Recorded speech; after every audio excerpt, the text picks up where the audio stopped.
It's time for an update on the Ryzen 5600G graphics card bottleneck situation. The last video I did on that topic, it was like a year ago, so it's time for an update.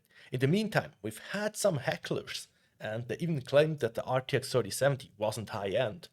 Now you guys know that's nonsense. However, I have a 7900 XTX here, so that's a $1,000 graphics card at the moment.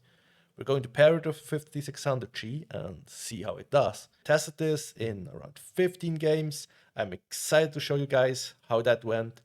I'd also like to thank IO Interactive for giving me a key to Hitman, World of Assassination. It's an awesome game for benchmarking and I didn't have it, so I'm super happy they gave me a key.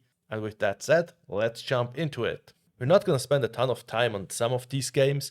This is Assassin's Creed Valhalla. We're pushing almost 400 watts into the GPU. We're at 100% GPU utilization, 4K max settings. The CPU is keeping up for the most part. You can see the frame time graph is flat, although we get some spikes here and there. Ray tracing seems to have some significant CPU overhead in Callisto Protocol, which led to bad stuttering at 4K maxed out settings. We dropped down to around 30 FPS and the frame times weren't great at all. However, when you turn off the ray tracing, it was smooth and the frame rate was great. In control, we're pushing up to 420 watts into the graphics card. This delivers around 120 FPS at a smooth frame rate, no stuttering here, at maxed out settings and using ray tracing. Unfortunately, Control doesn't have upscaling options for AMD cards. No FSR, no XeSS, there's only DLSS for NVIDIA cards. I ran Cyberpunk at 4K, but using FSR2 performance mode, so this renders at 1080p. And I used ultra settings, no ray tracing here to get really high frame rates. To my surprise, there's very little bottlenecking when using medium crowd density. The game runs super smooth and we're almost always maxing out that GPU and pushing a lot of power into it. On high crowd density, we can run into the CPU bottleneck, which would prevent us from getting the most out of our graphics card. I expected to run into a CPU bottleneck in Doom Eternal at 1080p, and we did. Even using ray tracing and ultra nightmare settings, we were quite far off maxing out the GPU. However, running the game at 1440p would likely have solved that problem. We already know the 5600G can do 60 FPS in Elden Ring, so it wasn't really a surprise it did it at 4K maxed out settings. In God of War at 1080p, we run into our CPU bottleneck. You guys can see we're only pushing around 300 watts on the card. It only reports around 80% usage. However, it's quite impressive that the 5600G is good for around 120 FPS in this game, although you could get a higher frame rate using a better CPU. At 4K, I was able to max out the GPU in Halo Infinite. However, I also tried lower resolutions and that scaled really badly, and I got barely better FPS at 1440p. In Hellblade Senua's Sacrifice, you also ran into a CPU bottleneck at 1080p. This is using the maxed out settings and the highest ray tracing option, so at high resolutions this wouldn't be a problem, but we can bottleneck at 1080p. Just by looking at the settings screen, I can tell that IO Interactive really cares about making Hitman World of Assassination the best game they can. They've updated this with every new feature.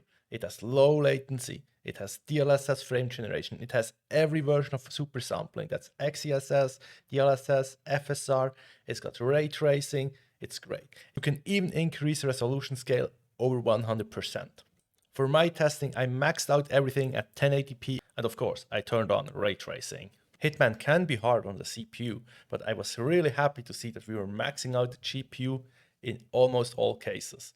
We were pushing around 420 watts into that thing. I only really ran into one major problem when loading into a new level. It went really stuttery and had a super low frame rate. But after running a loop around the lobby, the frame rate got a lot better. So I'm not sure why that happened, but it corrected itself. So maybe it was just Windows doing something weird in the background. I was really happy how the 5600G performed in this game. Even in this Berlin level here where we have a ton of NPCs, it did great. Hogwarts Legacy can be really hard on the CPU. There are areas where you can barely manage 60 FPS, and it doesn't really matter which settings we're running, but I was playing at 1080p ultra settings and maxed out ray tracing. Some of the harder to run areas are around Hogwarts or Hogsmeade. However, it's not always apparent why a certain area is harder or easier to run, and some of them are super easy. Well, not super easy to run, but we can get like 100 FPS, and others we can barely get 60. This is the Rainbow Six Siege benchmark. I hadn't planned on testing this at all, but I saw it in my library and ended up throwing it in anyway. Definitely CPU bottlenecked here at 1080p competitive settings, but it wasn't as bad as I first thought it would be. Red Dead Redemption 2 really isn't that hard on the CPU. I used the hardware unboxed optimized settings at 4K and the Vulkan API, and I got around 100 to 120 FPS, and you weren't even CPU limited here, so that worked great. I also tested Resident Evil Village at 1080p maxed out settings with ray tracing, of course. And again, no problem here. We're really pushing the GPU to the maximum, and the CPU can keep up, and it delivers a super smooth frame rate. I tested Witcher 3 using DX11 and DX12 with ray tracing. Now, first DX11. At 4K maxed out settings, we're pushing around 120 FPS. However, the Ultra Plus crowd density setting can lead to a CPU bottleneck in Novigrad. Running the game in DX12 with ray tracing is really bad on the CPU. I think the ray tracing again has a pretty bad CPU overhead here. At 1080p we can't manage 60 FPS inside Novigrad. I hope CD Projekt can do some work on this and we can get a little bit of an improvement here, but I'm not too optimistic because they just limited the consoles to 30 FPS when ray tracing is on. Let me know whether this went better or worse than you guys expected. I was actually expecting it to do a little bit worse than this. I thought we'd get a bottleneck more often, and I was quite surprised that even at 1080p in some games, at maxed out settings, we weren't getting a CPU bottleneck at all.